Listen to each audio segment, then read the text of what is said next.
Welcome to Sustainable Packaging with Cory Connors. Today's guest is Chantal Emmanuel, the CTO and co-founder of Limeloop. How are you? Great, pleasure to be here. Thanks for having me.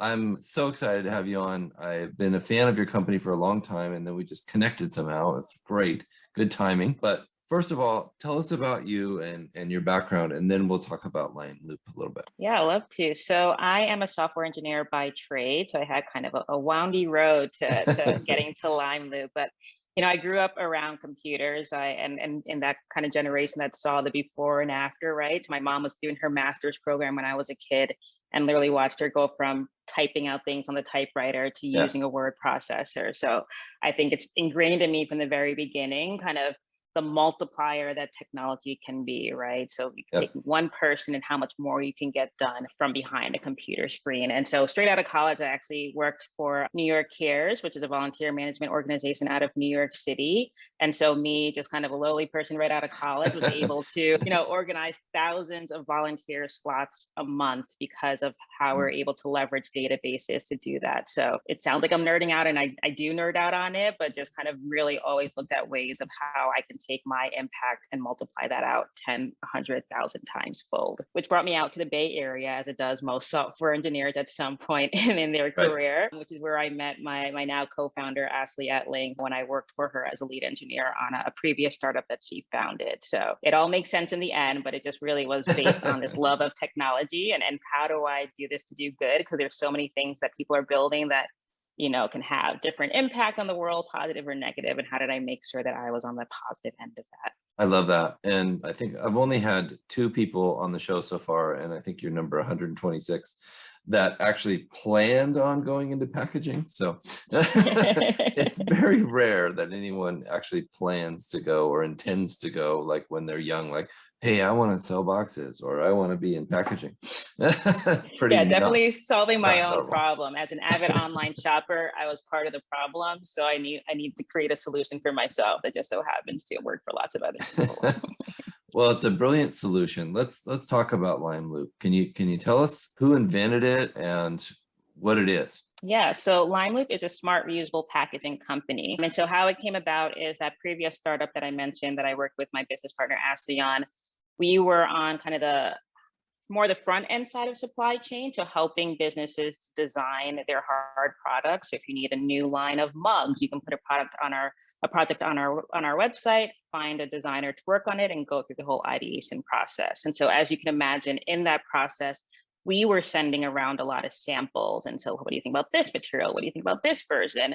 And we were just kind of flabbergasted by how much packaging we were using with just this end of the production process, right? So we're not even talking about selling the product yet, but just the sample build out part of it. Wow. We were up to our ears in packaging. And so we designed what ended up being the first iteration of Limeloop. Of course, we didn't know at the time, for our own personal internal use. So how can we use reusable packaging to send these samples? They're already going back and forth. Why should we be grabbing new boxes and poly mailers every single time we want to send something? So fast forward to about 5 years after Red Clay days, and Ashley and I got back together and talked about well, what is there about this actual, maybe the product is in the actual packaging, right? So there's something to this, and all the headwinds were pointing in that direction, right? The amount that we were shopping online had increased tenfold. In 2017, when we were having these conversations, the sword policy was just going into effect in China. So China was just saying, we're no longer taking the world's garbage and the world's waste and recycling. And so we saw the writing on the wall about what was coming down the pike with this increase in usage, but a decrease in opportunities to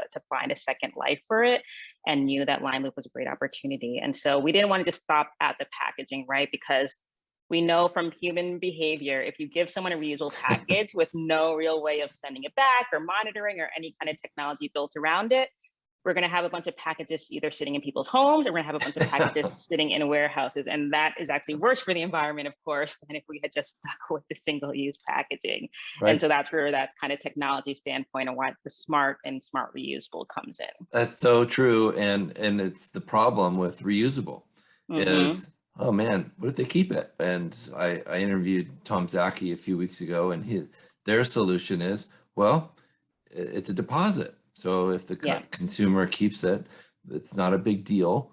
they can use it, and the brand's not out any money because their cost was covered, and the consumer gets a really cool package, and everybody kind of wins because the Yeah. consumer will most likely reuse it a bunch of times. But let's talk about how you've identified this problem and rectified it. Yeah, so we kind of believe in, giving people different options, right? So deposits are one of them. And so with technology, we're able to make that as easy as possible, right? So if you're building your platform already on Shopify, let's build those technologies and features directly into Shopify. So like if you build it, they will come type of thing. It's like, no, let's build it where they are. Let's go where they are and build it there is kind of our mentality around that. The other side of that is just like really focusing on the experience itself, right? So we look at sending packages back, not only from the standpoint of having to be an altruistic person or a person who cares about the environment. We almost design more for the person who doesn't care about the environment. Like, what do we need to do and put into place for that person who could care less about whether or not we were using it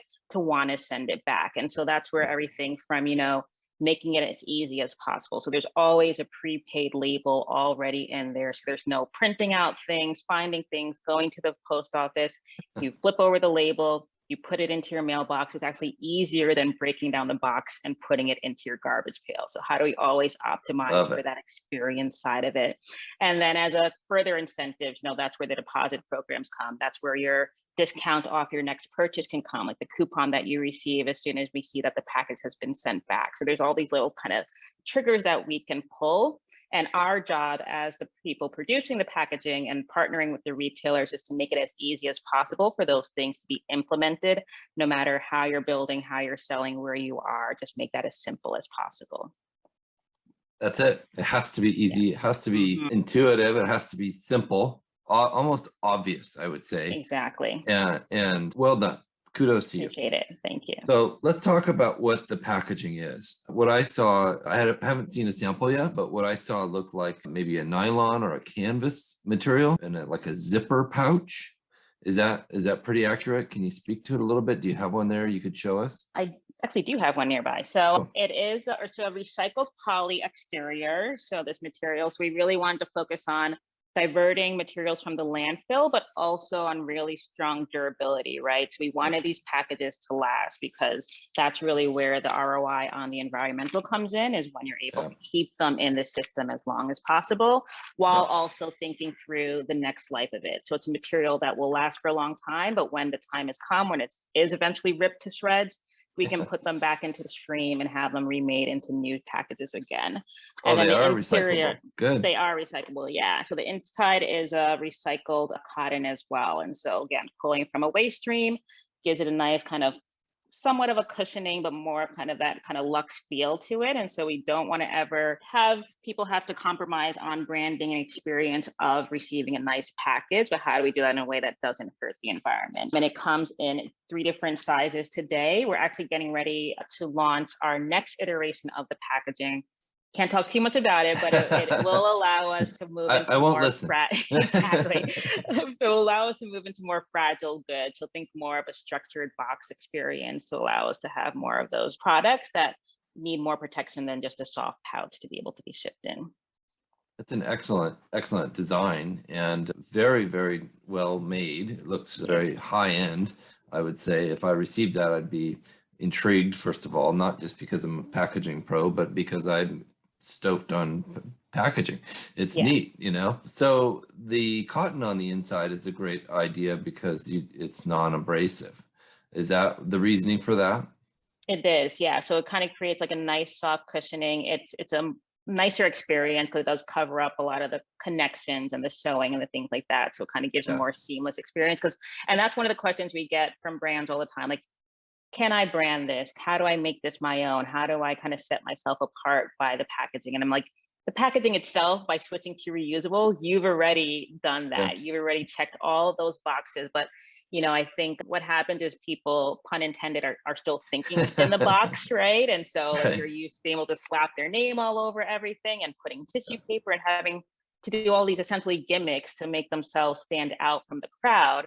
But I'm like, all you need to do is send out that email saying that you're switching to reusables and all of the advantages that means for the environment. And you have checked all of your branding boxes and then some, and setting yourself apart and making a really nice statement for your customers. I love it. You're exactly right. It's a PR move, and it's the best kind because it's legitimately better for the environment. How many times can these things be reused? Yeah, so they're designed to be used at least 200 times. And so we Wow. really wanted to make sure to optimize for that. And so our job actually comes in for making sure that they go back and forth enough time to get to those 200, right? So it's one thing to design for a number of uses, another thing to make sure that they actually see that number in the flow and they don't, like I said, end up stuck in a home at some point and not making their way back into the stream. And so Right. we've done the design part. So now we work with our retailers to make sure that we're actually keeping the logistics part of it flowing. That's amazing. You mentioned some technology when we first started talking. Is each one of these tracked by a QR code or something like that? Yeah, so we talk about technology in two forms. So what you're referring to is the hardware component. And so we said, hey, we have packages in our last 200 times. Like, let's Yeah. learn more about it. Let's really optimize these experiences and use that as the basis for why we recreate technology, not just for technology's sake and not that's going to end up in the garbage every time. So on the hardware side, we're able to look at things like tracking the location. We're able to track that temperature. So you can think of really great use cases for food Wow. and pharmaceuticals. And then what we refer to as the engagement tracker. So when these packages have been open. And so really great from a security standpoint. So starting to build those narratives around, a package being open before it's been delivered, so it's been tampered with. And also as we start to move towards trying to recreate this at store experience in the home, it makes so much more sense for me to open up a package, take out that pair of jeans, and that's when it makes sense to be asked if it fit properly. Do you need another size? Right. So imagine like the same experience you have inside of a waiting room actually happening kind of in your home. And then I know I'm guilty of this. I always say I choose the next day shipping and the next day delivery, but I don't actually get to open them until Saturday. So what does it look like to actually have that data around interaction and say like, no, Chantal, it makes more sense for us to bring all of these deliveries together to you on Saturday. It's better for the environment. It's better cost Right. effective. And we know that it's when you actually are doing that. So it's how do we kind of learn more about that? And then on the platform side of things, our real root and core of it is the ESG and the ERP data that we're able to level up to people. So at a individual customer level, aggregated at a brand level, how much resources are you saving, water, oil, and trees by making this shift, as well as the CO2 emissions. So like let's bring all that information together. Let's make real decisions based on what we're saving. And as legislation starts to move in that direction, that Right. reporting is becoming more and more important and crucial and critical, but people don't have the numbers, right? And so they Right. want to report the numbers, but they don't have the numbers available. So we know that this tool can really help move you towards having that information at your fingertips. That's incredible. So it's like a real-time life cycle analysis, it sounds like. Exactly. Wow. Exactly. And that's part of your software that you include to your customers. Yeah. So we ran an Wow. LCA before we even launched the company because we said, there's no point in launching if the numbers aren't there. Good And for so we you. had this really, thank you, appreciate that, had this really, really rich data we had at our fingertips. We said, let's just make that available to everyone then. Now that we know what a one-to-one package means and add in the distance that is traveling, and we can spit out exactly how much it's being impacted and saved by using that reusable. Amazing. Did you find, what was the tipping point? Like, how many times did I have to reuse it to make it more sustainable than a single use package? Yeah, so compared to a cardboard box, it takes about 6 trips to equal out the Wow. impact of a cardboard box. And then I mean, it's hard. We can have a whole podcast on the single-use plastic poly mailers, but Yeah, right. just LCA strictly related, not talking about ocean plastics or anything like that. It's about 12 uses to get to the equivalent of a poly mailer, just because they're so light that the transportation is hard to compete with until you get to 12 trips. That's a lot lower than I thought. I would have Yeah. said, you hear things like a cotton tote has to be used 137 times before it's more sustainable than a single-use plastic bag. I don't know. You hear different numbers all the time. You're not really sure what to trust or who to believe, but you listen to the people like you that have done life cycle analysis and have real data and have done it over and over again to see this is real.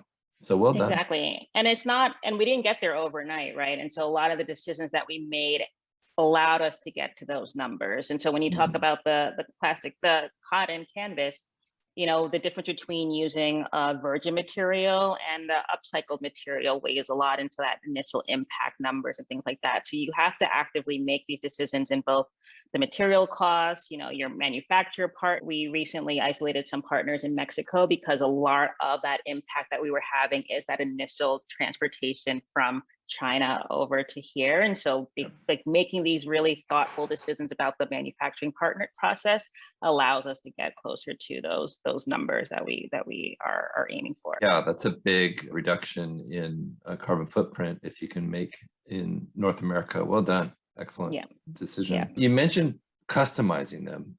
Do you leave that option open to customers? Could somebody screen print it or put a label on it, or is that against the rules? So we refer to as kind of modular branding. And so we work with our designers to create ways to allow for unique branding that can be swapped out if necessary, right? And so it doesn't pull it completely out of the stream. Because on my euphoria perfect world is that, the bags, you don't own a bag as a retailer. It's just the one that you're using at the time. And so it could be one that came from Everlane today that's going to Reformation tomorrow, right? And so the more that you can keep the bags in the stream and let it be the closest place that needs a reusable gets it, not going back to the original source, the better it is for everybody, financially, environmentally, and all of that. So when we think about branding, it's always how, if you really, really want it, you can have it. But these are the very definitive ways that it can be done. And all of these ways are optimized for being swapped out eventually or removed if we need to. Oh, that's excellent. And where do they all get shipped back to a central hub, or is it automated with some kind of a AI where, let's say you ship me one and there's somebody that needs one in Oregon, I'll send it to them. Is that how it works? So today it is going back to the original sender of it, but we are putting partnerships into place to allow us to move to that, optimized return rate. Right. That's, to me, that's like the brass ring. Like Definitely. Once that's the unicorn over here, we're working on it, right? Exactly. And I think collaboration is key. And one of the exciting parts about being in reusable packaging is there is a lot of collaboration. I feel like we don't have that same kind of silo mentality that other industries might have. We all recognize the need for each other and collectiveness to make this work at scale. Yeah, I agree. Yeah, absolutely true. Absolutely correct. And very exciting what you're doing. I'm totally impressed. How do we get in touch with you if we're ready to buy some of these? Yeah, so we are the limeloop.com and the Limeloop on all social media. So get in touch. We have really great ways. You can actually coordinate to talk to one of our reuse specialists directly on the website. So sign up for some time to chat with one of our reuse specialists and we'll get you going soon. Great. Thank you, Chantal. This has been really awesome. And I'm excited to learn about your new projects that you won't tell us about yet. So will you come on again in a few months when you I would love to. That would be amazing. Thank you so much. And thank you, Landsberg Aurora, for sponsoring this podcast. If you're listening, make sure you subscribe so you don't miss the next episode and give us a review. We appreciate it. Thanks. Take care.